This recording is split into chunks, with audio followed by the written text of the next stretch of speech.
जय श्री कृष्णा। प्रिय दर्शकों, भाई और बहनों, अस्त्र चर्चा में आपका स्वागत है। मेरा आपको सादर नमस्कार। इस वीडियो में हम चर्चा करेंगे जो कुंभ लग्न के व्यक्ति अर्थात एक्वेरियस एसेंडेंट हैं, उनका अप्रैल माह कैसा गुजरेगा, एक संक्षिप्त पर चर्चा करेंगे। यदि आप कुंभ लग्न के व्यक्ति हैं तो यह वीडियो आपके लिए है। ये प्रथम भाव है, इसमें 11 नंबर लिखा है, अर्थात यह कुंभ लग्न की कुंडली को इंडिकेट करता है। 1 अप्रैल को जो गोचरीय परिस्थितियां वो आपकी कुंडली पे दिखाया हुआ है। जो महत्वपूर्ण गोचरीय परिवर्तन है इस माह में वह डिस्प्ले किया हुआ है। लग्न आप स्वयं होते हैं। राहु देवता वहां पहले से विराजमान है, गोचर कर रहे हैं। जो धीमी गति से चलने वाले ग्रह हैं जैसे राहु देवता, बृहस्पति देवता, शनि देवता और साथ में केतु देवता, इन सब की स्थिति यथावत है। राहु देवता जब तक लग्न पे गोचर कर रहे हैं तो आपको बहुत ही रियलिस्टिक बन के रहना है।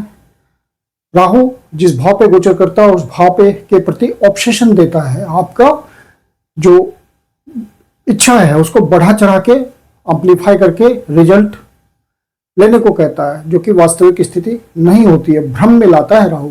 तो इस स्थिति से बचे, रियलिस्टिक होकर के वास्तविक सिचुएशन को देख करके हर डिसीजन ले सोच समझ के। और अब जो तेजी से चलने वाले ग्रह हैं, मंगल देवता, बुध देवता, सूर्य देवता, शुक्र देवता और चंद्र देवता को मासिक फल में इंक्लूड नहीं करते। तो ये तेजी से चलने वाले ग्रह आपके मासिक फल को निर्धारित करते हैं। मंगल देवता तो 2 तारीख को ही आ जाएंगे धन भाव पे और आपके कर्म भाव के स्वामी हैं और प्रयासों के भाव के स्वामी हैं। तो आप अपने प्रयासों से कर्म क्षेत्र में जो आप लगाएंगे उससे आपके एसेट में, धन में वृद्धि होगी, क्योंकि मंगल देवता 2 तारीख से धन भाव पे गोचर करेंगे। तो आप कर्म में जितने निष्ठावान होंगे, जितनी एनर्जी लगाएंगे, जितने प्रयास करेंगे, उतना ही आपके लिए अच्छा रिजल्ट आएगा। और तृतीय भाव के स्वामी होने के नाते आप यदि ऐसे प्रोफेशन में हैं जहां सेल्स एंड मार्केटिंग से आपका जुड़ाव है, आप अपने प्रोफेशन में छोटी यात्रा बड़ी यात्रा इन्वॉल्व करते हैं, या सोशल मीडिया से जुड़े हुए हैं, या प्रिंट मीडिया से जुड़े हुए हैं, या इलेक्ट्रॉनिक मीडिया से जुड़े हुए हैं, या किसी प्रकार के कम्युनिकेशन से जुड़े हुए हैं, वहां पे प्रयास करने से आपको नए अवसरों की प्राप्ति हो सकती है। अपने हॉबीज के थ्रू कोई काम करते हैं, प्रोफेशन है आपका, उससे अर्न करते हैं, तो वहां प्रयास करेंगे तो वो आपका कर्म क्षेत्र है और कर्म क्षेत्र के भी स्वामी मंगल देवता ही है। तो आपको नई प्लानिंग आएंगे, नए प्रोजेक्ट आएंगे, नए अवसर आएंगे, जिससे आपको धन कमाने का मौका मिलेगा। मंगल देवता पूरे महीने आपके इसी भाव पे गोचर करेंगे 2 तारीख से। तो आपके लिए प्रयासों का समय है और प्रयास के साथ कर्म क्षेत्र में इन्वॉल्व होना है और उससे आपको अवसर की प्राप्ति होगी, जिससे धन के मामले में आप समृद्ध होंगे। और आपके प्रयास से किसी नए कुटुंबजन से आपकी फिर से टर्म्स बन सकते हैं, किसी नए सदस्य से आपका परिचय हो सकता है, माहौल ऐसा बन सकता है। यदि आप माता पिता के साथ या कुटुंबजनों के साथ कोई व्यापार करते हैं तो कोई नया अवसर ट्रिगर हो सकता है जिससे आपको फायदा मिल जाए। और मंगल देवता यहाँ गोचर करते हुए, चूंकि सूर्य देवता पहले से है यहाँ, तो 2 अग्नि तत्व प्रधान ग्रह सेकंड भाव पे गोचर कर रहे हैं और शनि देवता ऑलरेडी वहां गोचर कर रहे हैं। सूर्य देवता शनि देवता में परस्पर एनमिटी है, तो यहाँ पे आपको सरकारी अधिकारियों से किसी भी तरह का तनाव न हो। यदि आपका सरकारी अधिकारियों से पाला पड़ता है तो वहां पे आप बहुत ध्यान रखें। पिता से कोई अनबन हो सकती है वाणी के थ्रू, वहां भी आपको ध्यान रखना है। बल्कि किसी भी सदस्य से, परिवार के किसी भी सदस्य से वाणी के थ्रू आपका संबंध खराब ना हो, इस बात का बहुत ध्यान रखिएगा। और चूंकि शनि देवता सेकंड भाव पे ऑलरेडी गोचर कर रहे हैं, तो आप अपने फूड हैबिट्स को ठीक रखेंगे, फ्रेश और हेल्दी फूड का सेवन कीजिए। और मंगल देवता और सूर्य देवता यहाँ पे अग्नि तत्व प्रधान ग्रह हैं, तो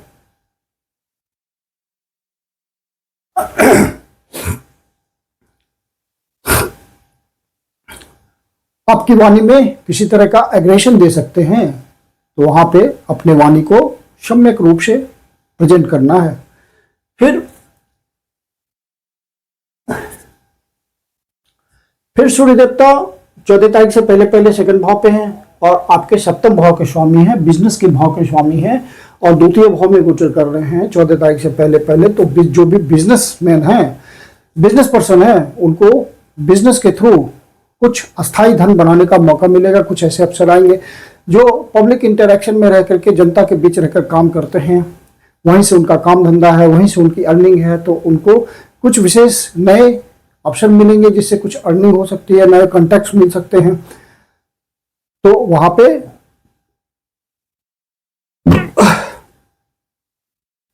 आपको फायदा मिल सकता है।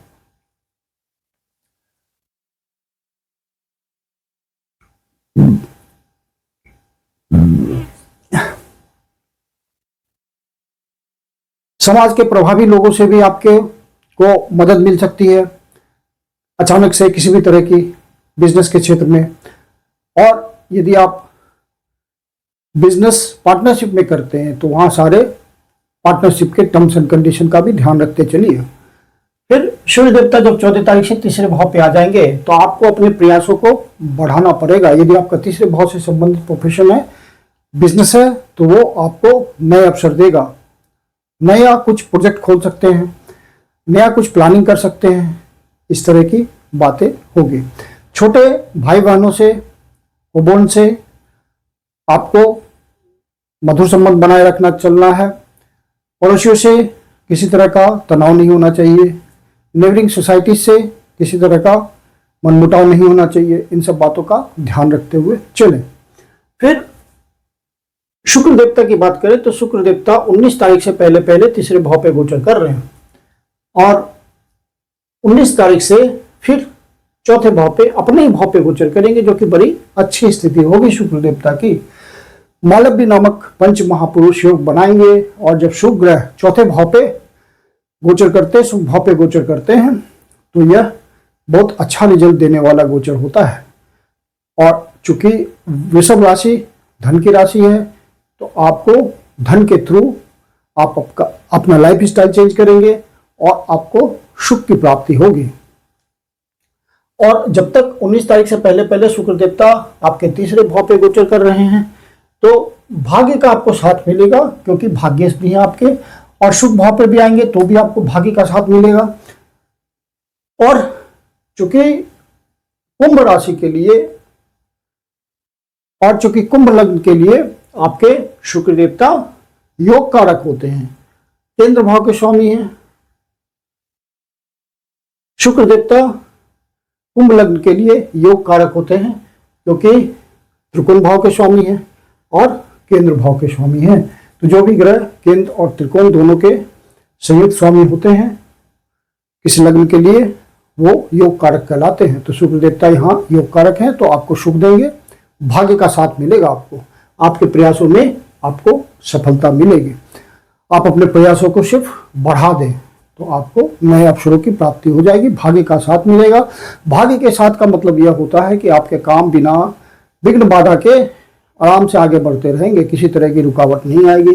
कोई विदेश यात्रा भी हो सकती है, लंबी यात्रा भी हो सकती है, देश के भीतर ही सुदूर प्रदेश की यात्रा हो सकती है, धार्मिक यात्रा भी हो सकती है, कोई हायर एजुकेशन हो सकता है आपके प्रयासों से, या बाहर जाने के लिए प्रयास कर रहे हैं, डॉक्यूमेंटेशन का प्रॉब्लम है तो वहां भी आपको सफलता मिल सकती है शुक्र देवता के गोचर से। और फिर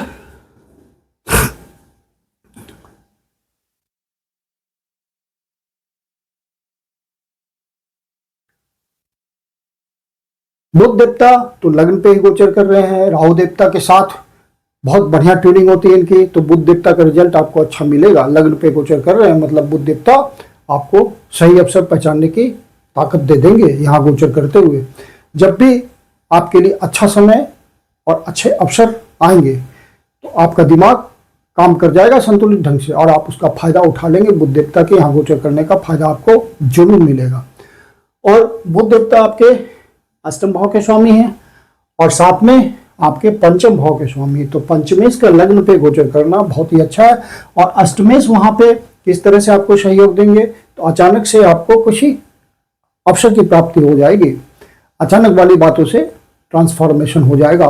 तो इस तरह का बुध देवता आपको रिजल्ट देंगे जब तक लग्न पे गोचर कर रहे हैं।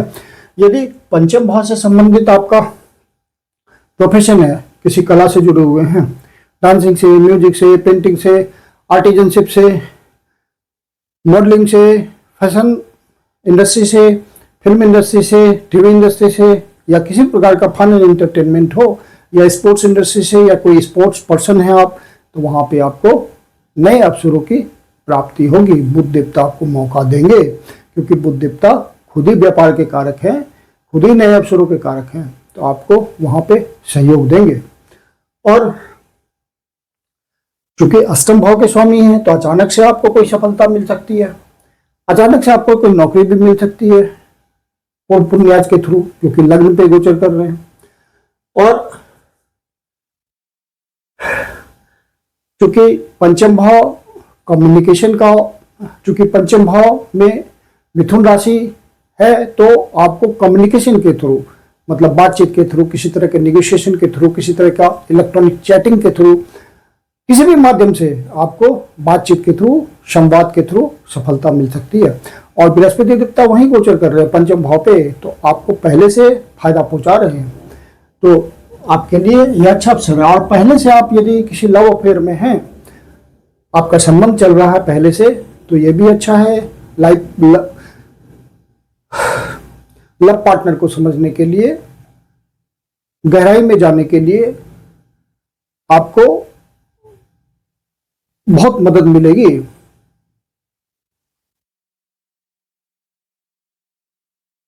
क्योंकि यहां संवाद की राशि है, यदि आप संवाद स्थापित करेंगे, कोई कंफ्यूजन हो तो वह सॉल्व हो जाएगा संवाद के थ्रू।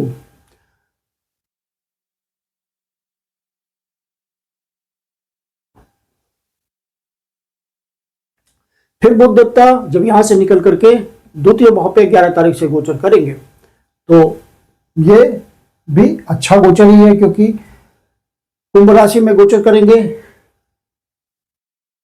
क्योंकि बुध देवता आपके द्वितीय भाव पे गोचर कर रहे हैं, द्वितीय भाव वाणी का होता है, जिसके कारक बुध देवता खुद ही होते हैं, और आपको अपनी वाणी के थ्रू आपके डील को सफल करेंगे। जो भी आपकी डीलिंग्स होगी, व्यवहार होगा, उसमें आपको सफलता मिलेगी। बुध देवता आपको अचानक से सफलता देंगे, और पूर्व पुण्याज के थ्रू आपको कुछ न कुछ लाभ मिलेगा। यदि बुध देवता की कोई महादशा अंतर्दशा अच्छी चल रही होगी और पॉजिटिव संयोग होगा, तो आपको इसका फल मिलेगा जबरदस्त।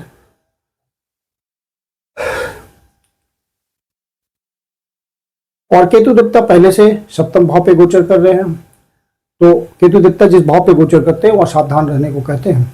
यदि राहु देवता और केतु देवता के कारण आपको कोई परेशानी महसूस हो रही हो, राहु देवता की महादशा अंतर्दशा चल रही है और परेशान हो, केतु देवता की महादशा अंतर्दशा चल रही है और परेशान हो, तो आप किसी योग ज्योतिषी दिखा करके पर्सनल कंसल्टेशन ले।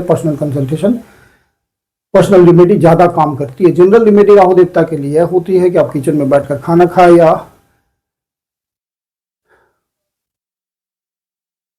बर्ड्स को, चिड़ियों को सतनाजा खिलाएं, पानी उपलब्ध कराएं। और केतु देवता के लिए जनरल रेमेडी यह होती है कि काले कुत्ते को खाना खिलाएं। तो कुल मिलाकर के इस महीने का गोचर आपके लिए अच्छा है, शुभ है। अब चंद्र देवता जब छठे भाव, आठवें भाव, 12वें भाव पे गोचर करते हैं, तो हमें उन दिनों का ध्यान रखना होता है। चंद्र देवता कर्क राशि में गोचर कर रहे हैं 23, 24 और 25 तारीख को, तो इन दिनों अनावश्यक किसी से वाद विवाद में ना हुए, कोर्ट कचहरी के मामले में ना पड़े। और यदि आप सीनियर सिटीजन है तो अपने स्वास्थ्य का ध्यान रखें, मेडिटेशन, मेडिकेशन, योगा, एक्सरसाइज, इन सब बातों के थ्रू अपने आप को फिट रखें। और फिर चंद्र देवता जब